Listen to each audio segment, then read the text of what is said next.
let's talk about Minneapolis and how hip hop is. I'm sick of it.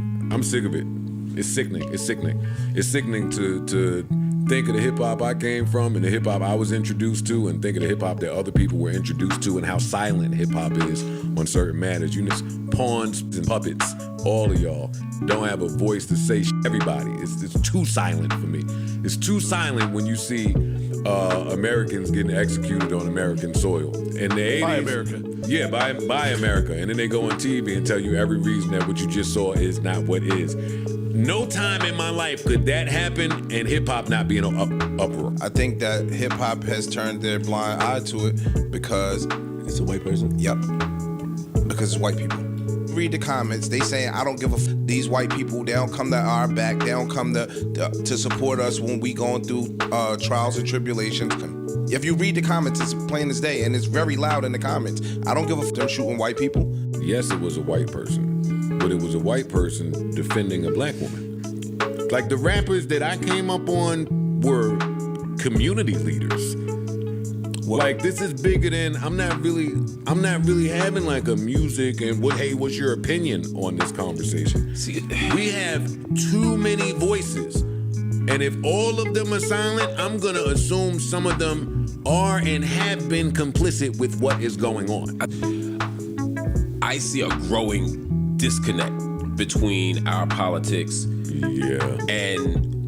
our representation in the arts. I agree. You know, and while I agree that it was louder for George Floyd and it was louder in Ferguson, I still feel like we're sliding down. I still feel like it's getting worse and worse, even when it is us. But I also want to just add real quick, even if I accepted, like, okay, Alex Pretty's a white dude, you know, Renee Good, whatever, white.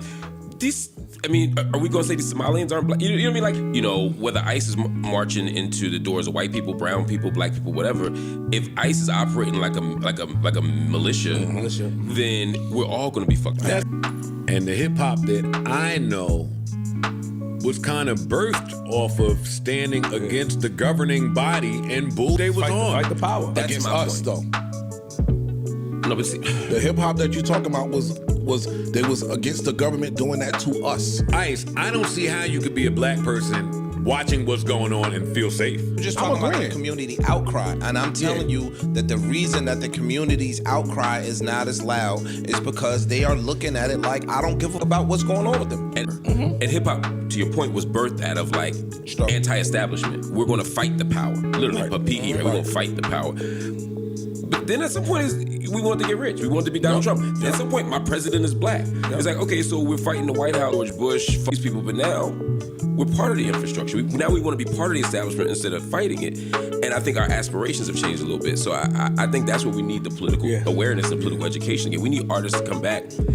Actually, you know what? Take that back. The artists are there. We need to support and invest in the artists. There you go. Who are telling that truth. I agree with that. For the black people that think it's not our fight, man, they're gonna stop at Hispanics. They're gonna start fucking Trinidadians and Panamanians and Guyanese people. It's black and brown. And they doing it in our cities. They're not doing it in Texas. They're not doing it in Florida. As a black person, it should be more frightening. I agree. To see that it's happening to white people. I agree. What? Y'all's hip hop is.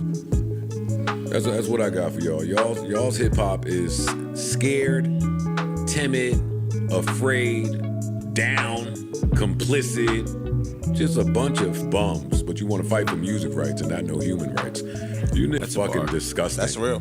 Yeah, y'all are disgusting. You want to pop out to sell some shit, but when your voice can actually matter for something, it's scary. A lot of are in agreement with some of this. That's why I don't want to hear that. of People just quiet. No, people are down. Yeah, people a lot are down. Of people, yo. People are down. People are complicit. People are voted for this.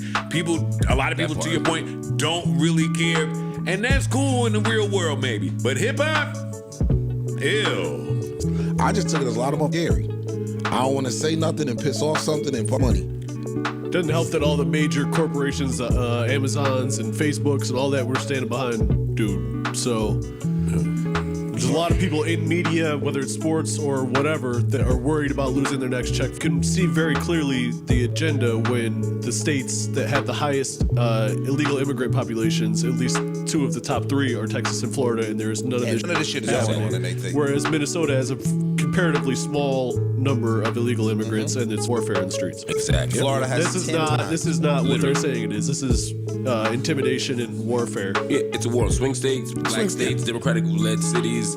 This is a political strategy, masquerading as a Yeah, and human life is being used as some negotiation tactic. He just happened to be the most pissed at Tim. So Minneapolis has to unfortunately fucking go through this because he's power tripping. Yeah. But He would want to do it to California, but he can't. California's too important. For And there's Gavin Newsom. a certain large chunk of Demo. California that. Go ahead. my dad used to always say, my whole life, whole family would laugh at him. Now I understand his pain. He would say, one day you'll learn that in America, it always has to do with race.